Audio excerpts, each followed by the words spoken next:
ഞാനൊരു മരമായിരുന്നുവല്ലോ, നിന്നെ തണലേകി കുളിരേകി കാത്തുവല്ലോ.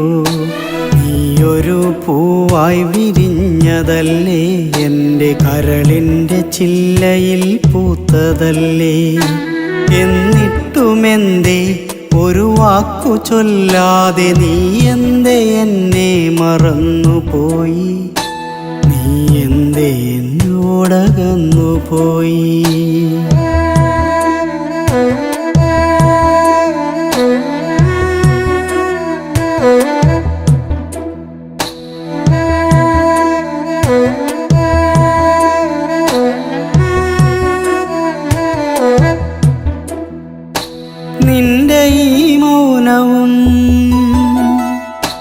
നിന്റെ ഈ മൗനവും വിടരാത്ത മൊഴികളും കണ്ണുനീരാ